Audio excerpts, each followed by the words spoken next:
Namasri Yatirajaya Vivekananda Suraye Satchit Sukha Swarupaya Swamini Tapaharini.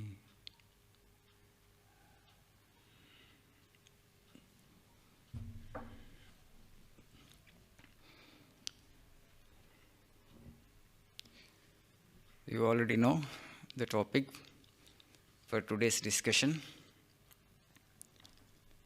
From beautiful to the most beautiful. Positive topic, right?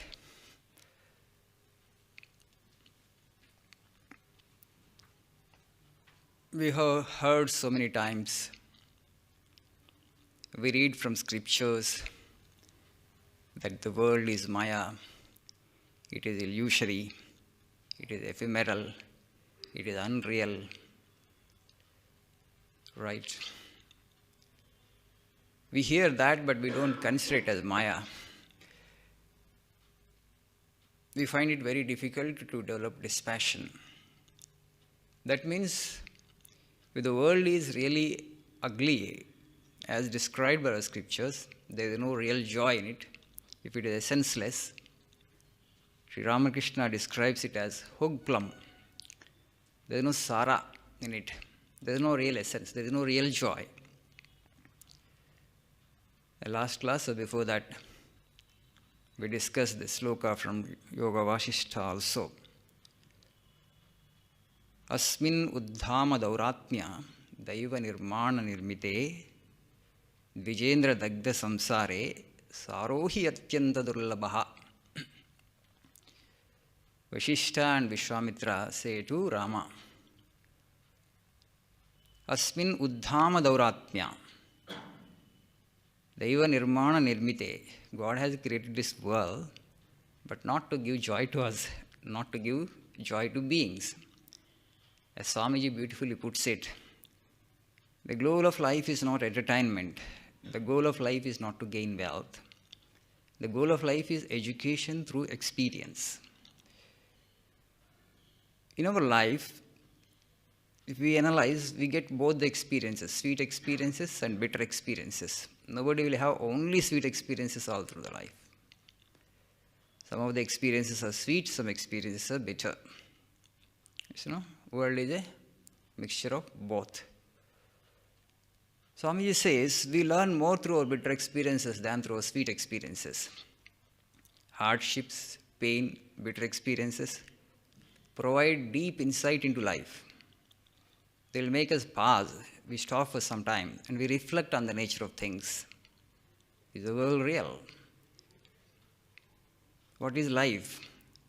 Who is God? Who is the creator of this universe?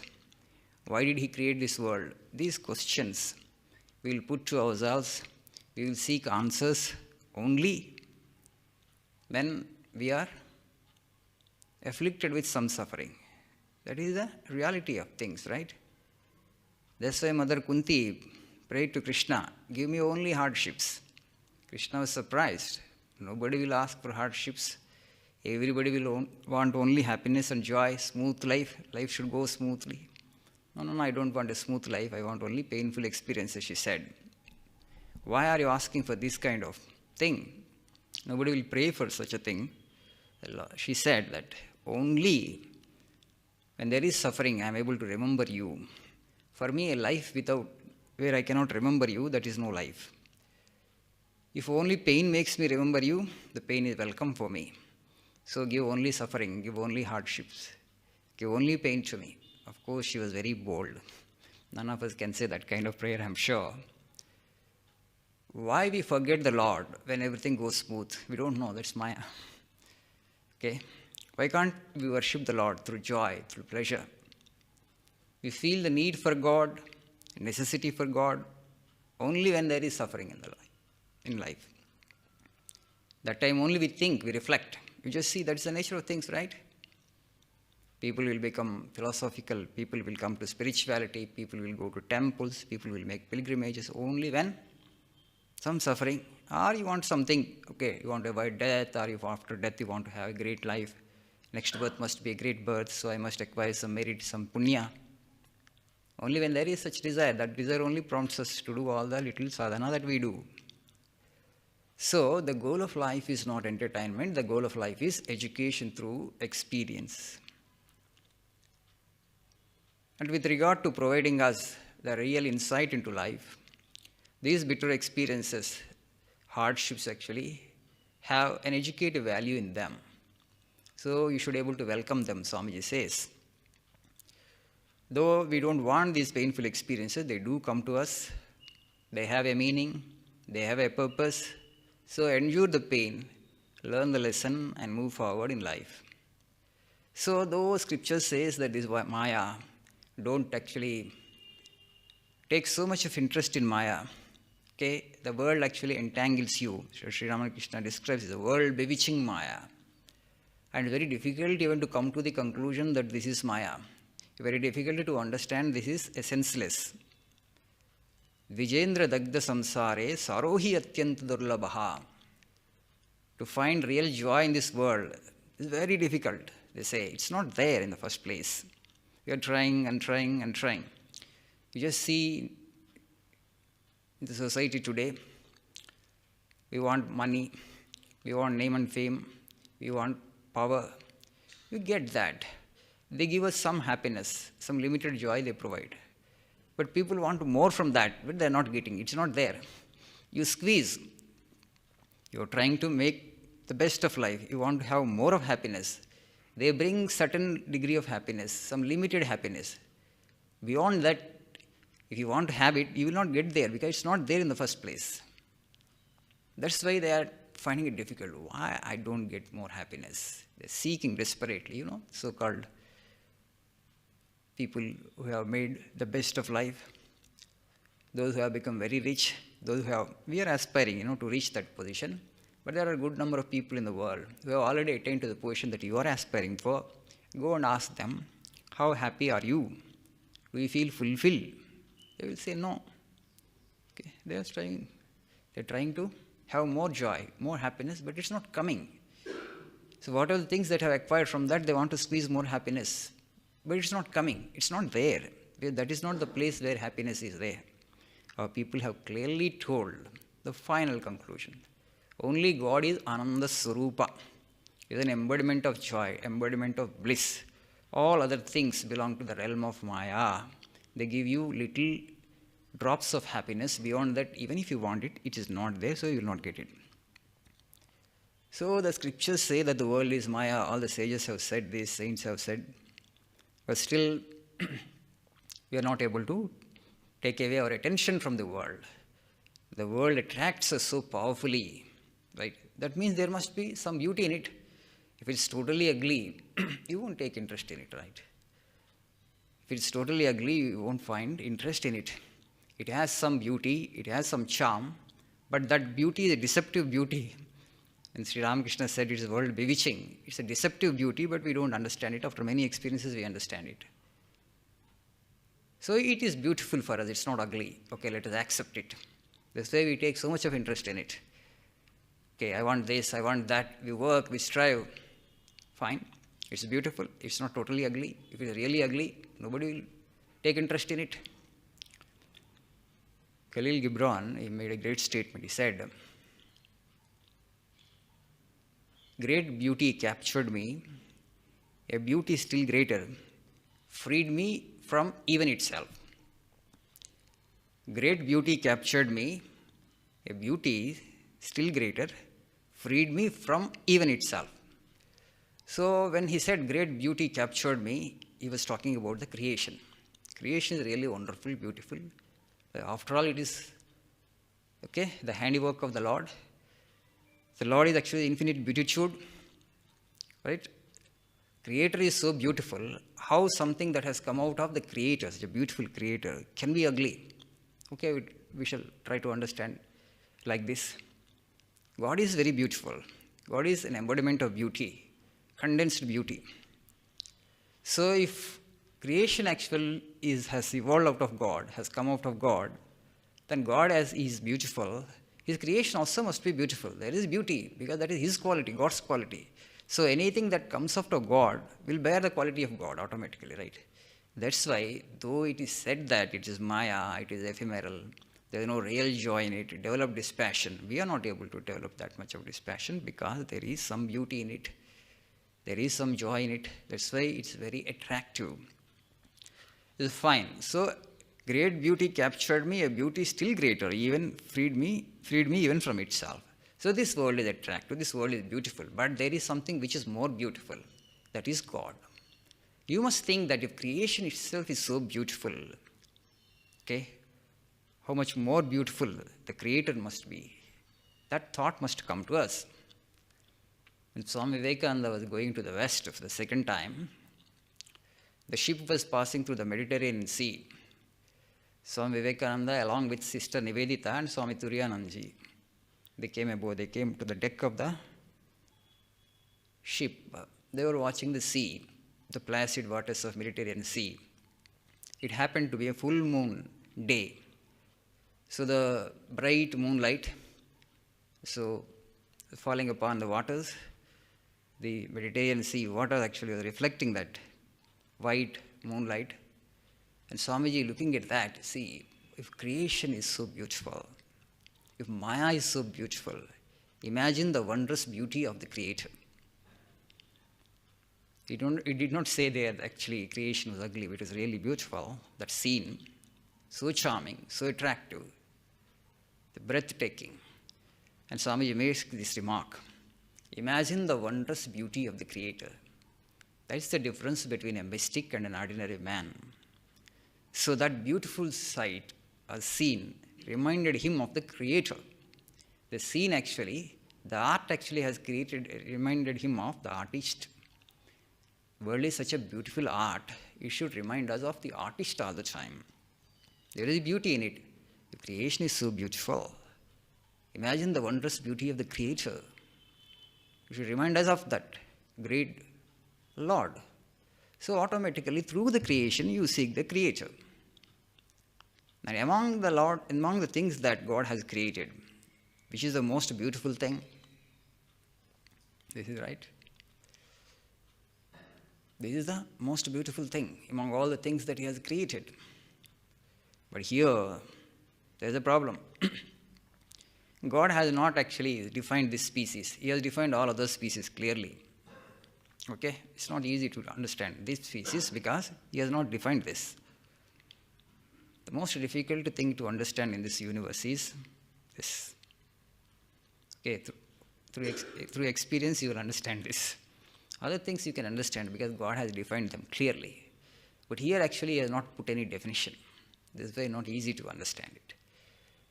Because He has not given any definition, if you are not conscious, if you don't live consciously, you can make yourself very ugly also.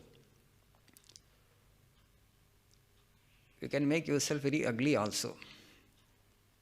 So He has not put any definition on this piece of life, but there is great beauty involved in it. You know, when Swamiji was in Europe,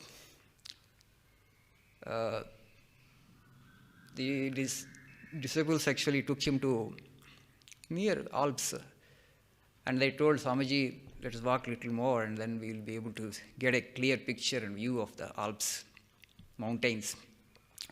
Swamiji told, don't show me mountains. I have seen the Himalayas. Show me a great man, a great human being. I'm ready to walk miles. I don't want to see the physical things. There is beauty in them. Okay? Mountains, I have seen many mountains. I have seen the Himalayas. No mountain can be as beautiful as the Himalayas. Okay? Physical objects, there is beauty. But don't show me this beauty. I have seen enough of that beauty. Show me a great man, great human being. I'll walk miles to see the beauty of that. So, God actually has given the capacity to make you so beautiful that you can become God Himself through dispassion, through selflessness, through spiritual sadhana, through character. We can enhance the beauty of this piece of life. And keep on enhancing, then you will get the vision of the Lord. You will have the Creator for yourself. You will have that infinite beatitude. You will attain to that. So we need to work upon this. That's why Lord, when He has created the world, He has given us the manual also, how to operate this machine. I have not defined it, but you must know how to conduct it, how to run this machine. Here is the manual. That manual is the scripture, Bhagavad Gita, Upanishads, Vasishtha, Bhagavatam.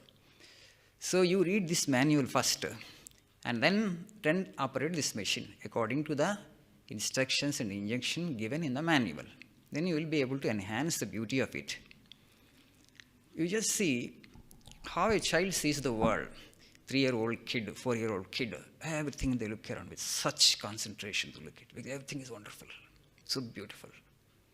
Anything you show, and the child is all eyes, with full attention to watch it. Go and tell a 4-year kid the world is ugly. He doesn't believe. You don't know anything, he will say. Everything is beautiful. A young man, sometimes his desires gets fulfilled, then he finds the world beautiful. When the desire doesn't get fulfilled, frustration. So he is seeking a good job. If he gets it, world is beautiful. If he doesn't get it, world is not that beautiful. He'll have a mix of experiences. Okay, the same world. A child sees everything as beautiful. Everything appears beautiful to a child. A young man, sometimes beautiful, sometimes ugly. A middle-aged, if you ask this question, world is beautiful or ugly, he says, wait, I can't answer it. Okay? So he has not figured it out in the sense that, so neither you will say ugly nor you will say beautiful. He will just, will not give you a reply. He's a real man. And like a 70-year-old man, a 75, 80, you go and ask that, the world is beautiful or ugly? For sure it's ugly. The same world, because the subject is changing. External world is not changing, but the subject is changing. But when I am an 80-year-old man, and you come and ask me, what is the world, how beautiful this is? Maybe it's beautiful for you, but it's not beautiful for me, because I cannot enjoy it anymore. Because this body has become decrepit and senile. I am coming closer to death. Then actually a disease come definitely with age, and I am suffering from all these diseases and limitations now. The world doesn't appear that beautiful now. What happened? The world externally has not changed, but the subject actually kept on changing from childhood, adulthood, middle age, old age. The subject is changing. The external scene is more or less the same. Then can you say it ugly or beautiful? You cannot really. It depends upon where you are. A child says everything is beautiful. An old man says everything is ugly. So what has changed? The external world has not changed. The subject has changed. Right? So God has given us the scripture. God has given us the manual and asked us actually, you read this manual and then operate this machine. As I have not put any definition on this machine, it's not easy to operate it. And if you read all our scriptures, only two things that strike us, only penance and character building. Character. Swamiji says, Vivekananda, the religions of the world have become lifeless mockeries. What want is character. Why character building is insisted? Why Dharma is insisted? Maybe character building, actually character is a very specific word. The broad word that our people have used, Dharma, follow Dharma. Hold on to righteousness, they said. Why should I? You will get the truth. You will see the Lord. Why should I follow Dharma? Yes, prayojana is there. If you follow Dharma, the world attracts actually, the world tempts you. The world doesn't allow you to practice Dharma that easily. But I will hold on to.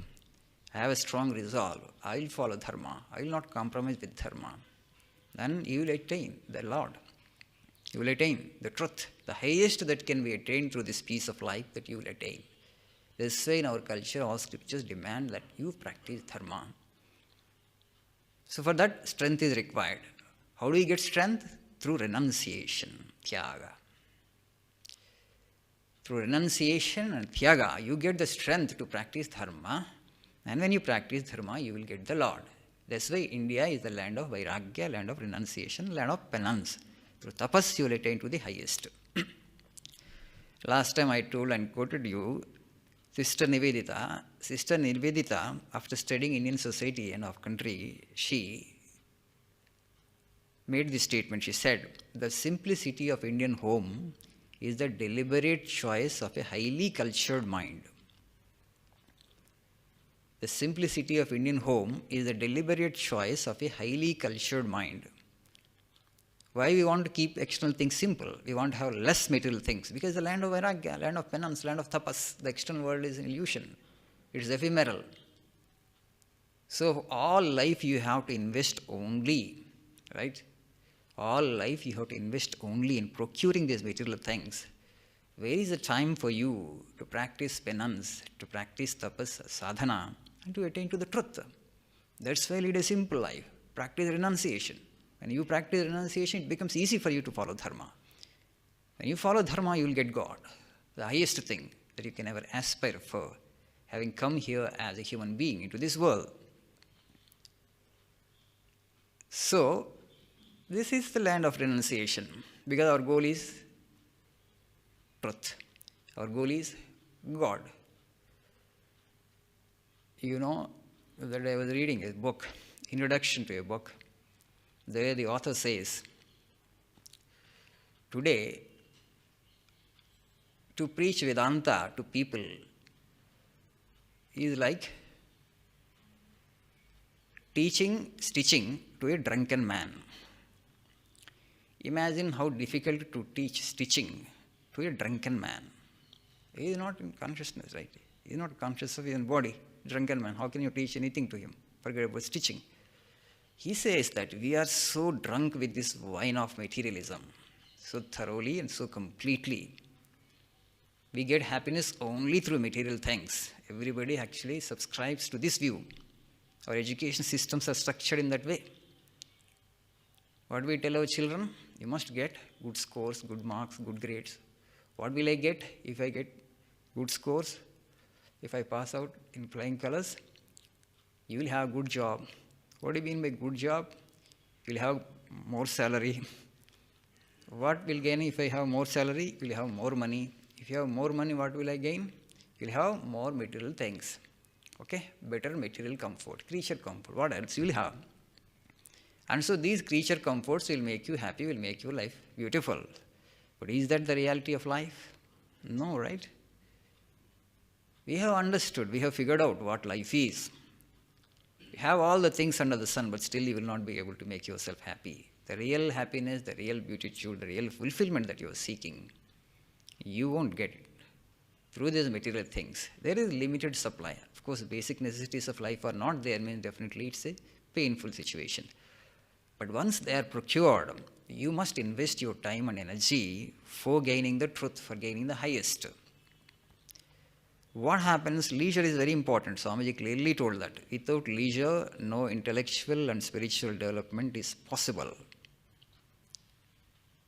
You know, in Bible, Jesus said, he saw that Peter and Andrew, they were fishing on the bank of the Sea of Galilee. They're throwing the net and catching fish. He told them actually, come, follow me, I'll make you fishers of men. So they left the net there and followed Jesus.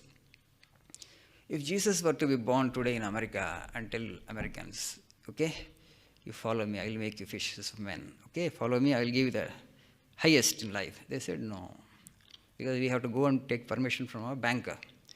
Even if they follow him, the banker will follow them. And they will tell the Jesus, no, you can't take them, they belong to me. Because you are on a mortgage, you have purchased the house by taking loan from the bank. 25 years bank loan is there. If you go with Jesus, who will actually pay the bank loan? Even if you go, if Jesus wants to take you to heaven, actually they will come. The banker will come to heaven. No, he belongs to me. I can relieve him only after 25 years, he will tell. So even if the God comes in our midst and tell us that you follow me, come with me, we are not in a position to go. So we are actually bringing the same kind of situation here in India also. That's why make life simple. See that life is simple. And then you will have time. Then you will have leisure with you. Then you can think, you can reflect. 16 hours you are busy, 18 hours you are busy, sometimes 20 hours you are busy. Where is the time to reflect on the nature of things? From where I have come and where will I go after death? Unfortunately, we are always trying to prove ourselves to the society. Our mortal is trying to prove to another mortal. Okay, I am limited. He is as limited as I am. I'm immortal and you are immortal. Why should I try to prove myself to you? What is this actually responsibility that you have taken upon yourself? A limited individual is trying to prove to another limited individual. Mortal trying to, prove himself to other mortals. Absolutely ridiculous. Not at all. You have no obligation to prove yourself to anybody. You decide for yourself. Do we have leisure? No, people are saying that I don't have time. If you don't have time, no. Forget about spiritual development. Even intellectually also you can't grow. Intellectually also you won't grow. First, intellectual conviction has to be established. What is spirituality? What is God? What are the paths, methods, or the sadhanas that are available? You have to figure out clearly first. You have to understand them. And then you have to plunge into sadhana. Then you will get God. But if you are busy 16 hours a day, 18 hours a day, where is the scope and possibility for intellectual and spiritual development? Why we make life so complicated? Why can't we make things a bit simpler? We have forgotten that India is the land of renunciation. Only through dispassion, the highest can be attained. We have known this for ages. That is the reason we keep external things deliberately simple. Not that we can't create wealth and not that actually we can't live a flamboyant life. We can live. But that is not our goal. We have never said that as our objective. For that, more money is necessary. For that, you have to struggle. You have to work 16 hours, 18 hours a day. Then ultimately, unfulfilled, we exit from this world. Our sages have said, our rishis have said, the scriptures say that this is the path to fulfillment.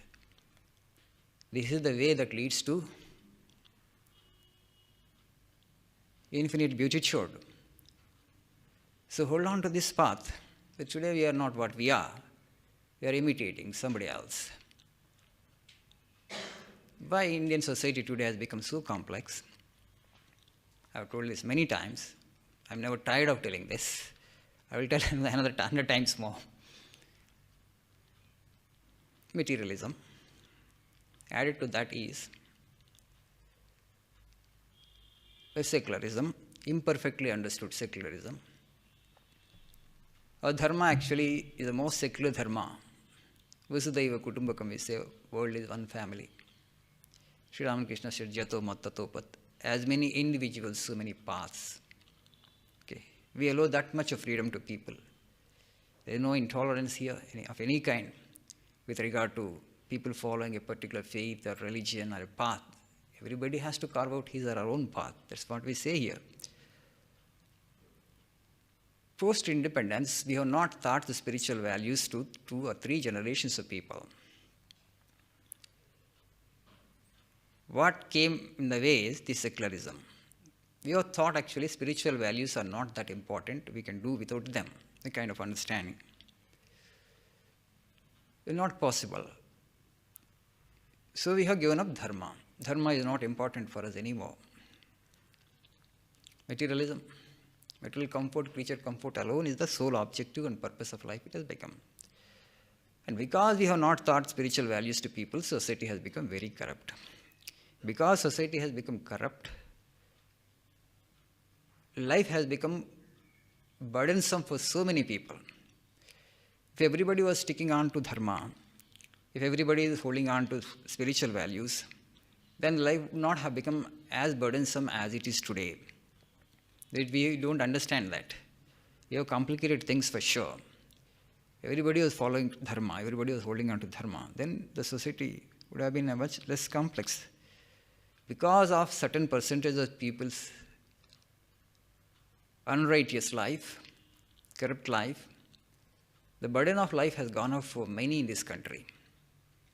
So even from a secular point of view also, even if you want to lead a peaceful life, contented life here, dharma is foremost and very important. So that we have not taken it seriously. If spiritual values are not given, if material values become the sole objective of any society, the society will decay and degrade. I think it's Bertrand Russell who said, when materialism grows, men decay. Our Gurudev Swami Ranganathanji used to quote this. So forget about teaching dispassion to people. We are not even able to teach contentment. Dispassion is a big word. Renunciation, dispassion, they are big words. Detachment, develop total detachment, very difficult. People can't practice it, almost like this now. So at least contentment. Our scriptures ask, at least develop contentment, then you will have some leisure, then you will have some happiness and peace. Without contentment, you cannot have peace. Anto nasti pipasaya tushtistu paramam sukham tasmat santoshameveha dhanam pashyanti panditaha. Says the Mahabharata. Anto nasti pipasaya. This thirst, has no end. It is unquenchable. This thirst for material things. Tushtistu paramam sukham.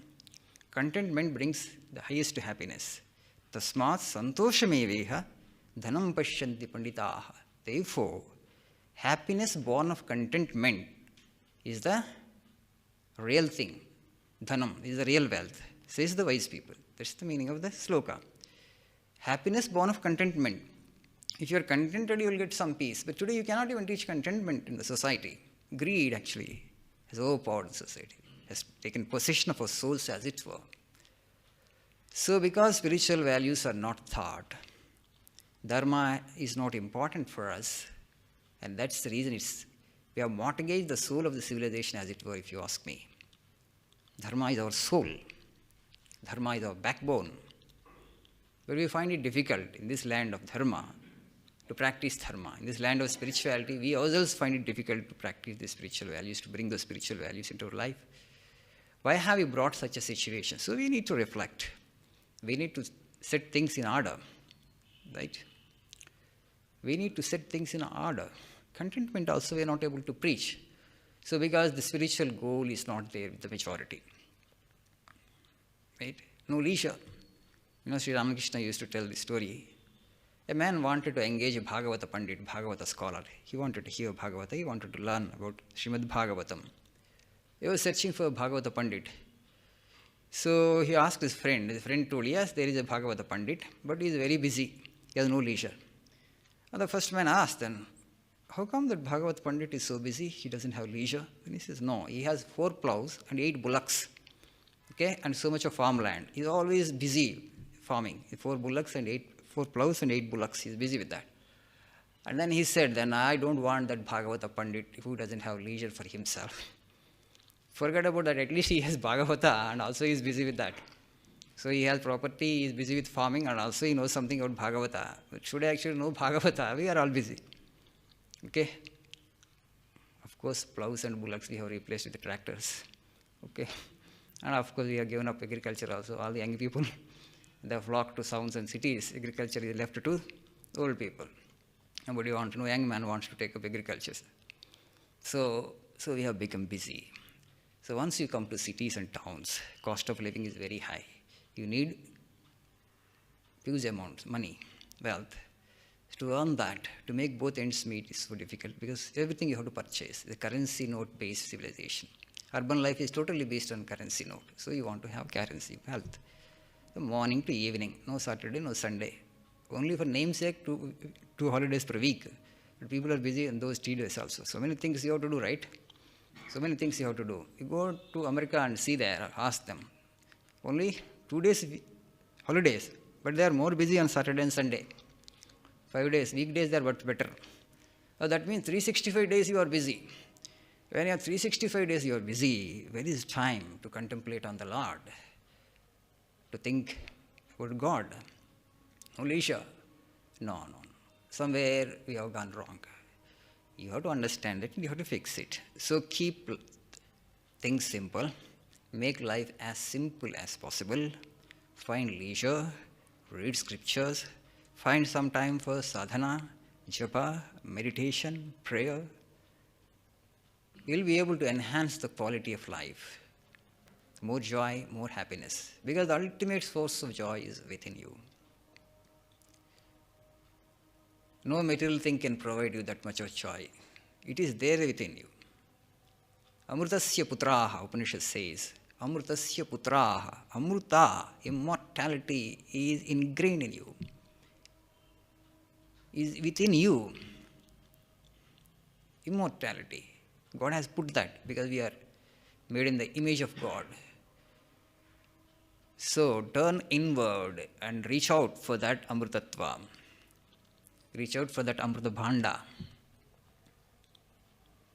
You know the story of Prahlada and Hiranyakashipu. I have told this many times. When Hiranyakashipu was in search of Lord Vishnu because he wanted to take revenge, where to hide? That was the problem for the Lord. This fellow actually is very powerful. Okay? Brahma has conferred so many boons on him. It's not difficult actually. It's not that easy to face him, the Lord of the universe, because he is empowered by boons. So he doesn't want a direct conflict with this man. Okay, when there is a need actually, anyway, I will have to deal with him. One day I will deal, but not now. The Lord has decided not now. Immediately I don't want to encounter him. But Hiranyakashipu actually frantically searching for him. He went to Vaikuntha. So Lord actually ran away from Vaikuntha. So how to avoid him? He doesn't want to confront him now. So then he understood where to hide. Everywhere he will come, because he can search everywhere in the three worlds. How to hide? What is the safest place for me? Then the Lord thought, this fellow is an extroverted fellow. He can only look outward, he cannot look inside. He cannot contemplate, he cannot look inward.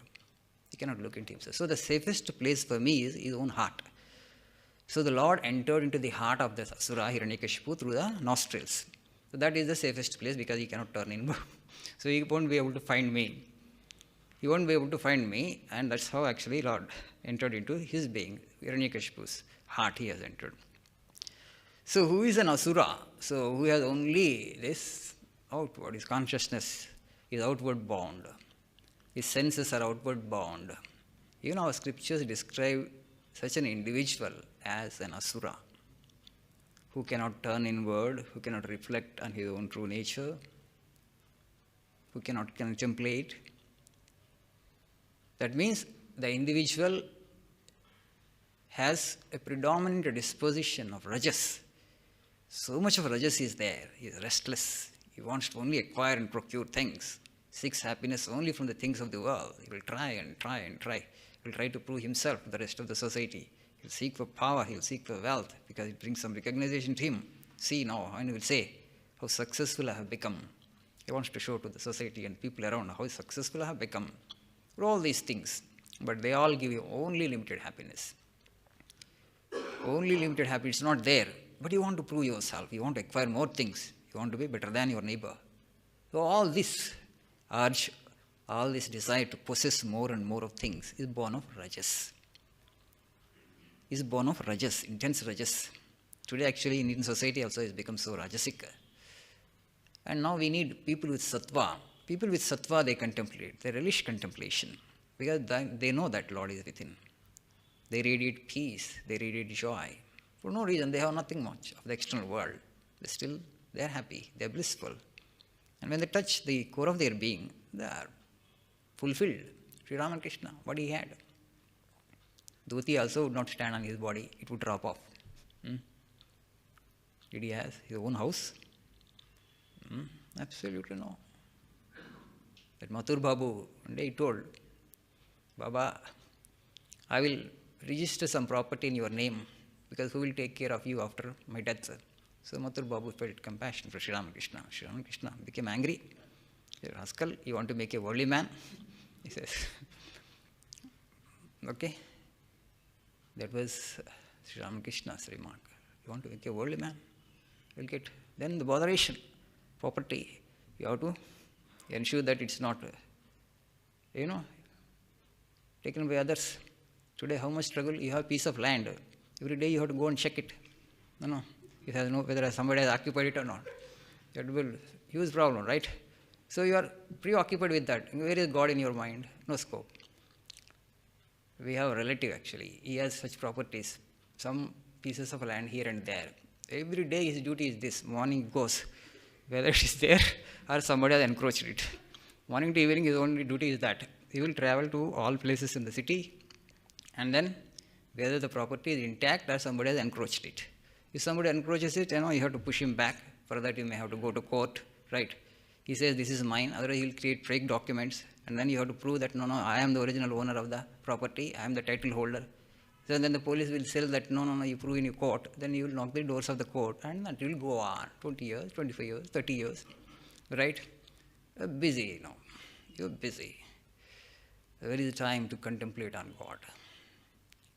So that is the reason our rishis have said. Okay? Keep things simple around. You'll have peace.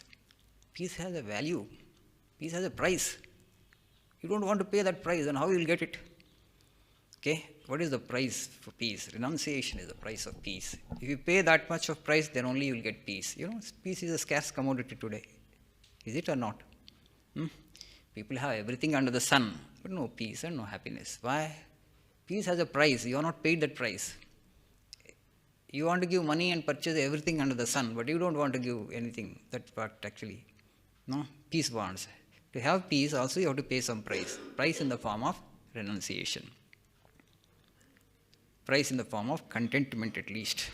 If you have contentment, you will have peace at least in this world.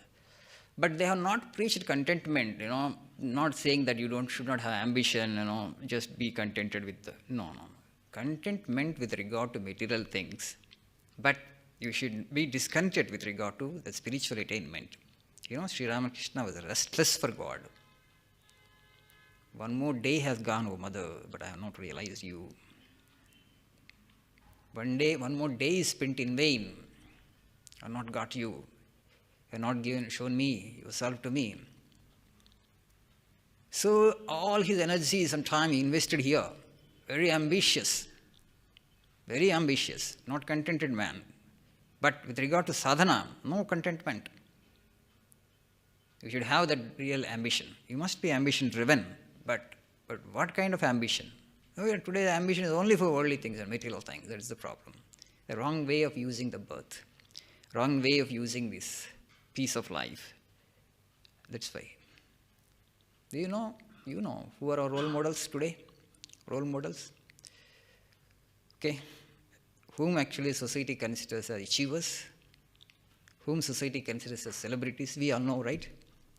Yes, through hard work and through effort, they have reached the place of position where they are now. Okay, they are achievers in their own way. But is that achievement is ultimate achievement? Will that bring you the eternal peace and happiness? Will it help you conquer death? No. That means they are also not truly ambitious.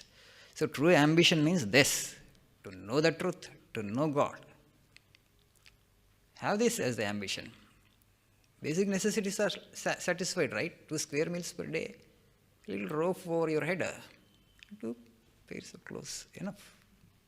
Why we are not able to preach this contentment in this country, the land of dispassion and land of renunciation? Because we have forgotten our core civilization values. India is not a nation state, India is a civilizational state. We have to think actually. Have we forgotten our civilizational values, core values? Yes, we have forgotten. Swamiji said, Shithikantananda, renunciation and service have been the national ideals for ages. Intensify the country in these channels and everything will take care of itself. All the problems of the society will get solved if the core values of this civilization, if you hold on to the core values of this civilization. We must preserve these values. We must cherish those values. We must bring those values into our life. So you will get the highest when you have this renunciation, when you have this tyaga and the service. So we are investing all our time and energy only in one direction and only India. Only this is the civilization where Swamiji clearly says, still some sympathy for religion, philosophy and spirituality exist. That's why after returning from the West, somebody asked Swamiji before actually he boarded the ship, Swamiji, now you are going back to your motherland after spending your time here for 4 years. How do you feel now? You have seen the affluent West. Now you are going back to your poor country, poor motherland. And what is your feeling now? She asked. And Swamiji said, Vivekananda, Madam, before I left my country, I loved my country. Now, the very air is sacred to me. The very dust is sacred to me. The great emotion and bhava, Swamiji said this. Why? Now he has understood the difference between India and his own motherland and his own civilization and other civilizations. And he told them clearly, you are sitting on the volcano. The volcano might erupt at any time. The volcano of materialism, this greed, this competition. So you will compete with other country. And then actually, what happened? 2 world wars came. First World War, Second World War. Savagery. We consider ourselves civilized human beings. Where is civilization? Man actually butchered man. Man killed man. Right? What is the World War I? What is the World War II? What happened there? Animals also, they don't, kill each other. Have you seen a tiger killing another tiger with that kind of brutality? Have you seen a lion killing another lion with that kind of brutality? No. We human beings killed each other. That means we have become barbaric. We consider ourselves educated and civilized. Where is civilization? In the last 100 years, you see how many wars we have fought. In this century also, Syrian war, the bloodiest war, in the name of religion, in the name of sect. 5 lakh people died. 5 lakh people died. Syrian war, civil war. Where is civilization? And that Boer war was going that point of time. And somebody asked Swamiji's comment on Boer war. Swamiji said, how much time it will take for man to get civilized? South Africa, the Boer war was going on. Many people were being killed. The Dutch and French actually fighting against the British. Every British home became a mourning home. Okay. And Swamiji, that made him make this remark. Swamiji felt the pain of it. Man actually fighting with man, man killing man in the name of nation, in the name of religion. Whatever may be the identity, primarily and fundamentally we are human beings. These identities we take up afterwards. I am a Christian, I am a Muslim, I am a Hindu. Or I am Indian, I am Chinese. National identity or language, linguistic identity or any identity, if it separates you from your fellow human beings, that identity is no good. Drop it. At least you will remain a human being. You are a human being, I am a human being. That I will identify with you because we both are one and the same. But these identities, they separate us sometimes and make us hate each other, and that hatred, if it gets intense, it brings a war. And then without any impunity, we actually kill each other. So we have to learn from the history. We read history only for this purpose. We have to learn from our incidents that have happened in history. Such things may not get repeated. Okay. It's a blot on humanity, that kind of wars. That's why Swamiji said, you are sitting on a volcano. If you don't take spirituality of India, spiritual values from India, particularly this idea of Vasudhaiva Kutumbakam, we are all one species inhabiting the same planet. We should not forget that. We are all children of same Lord, same God. You may be calling him by different names. By different names. There is one earth.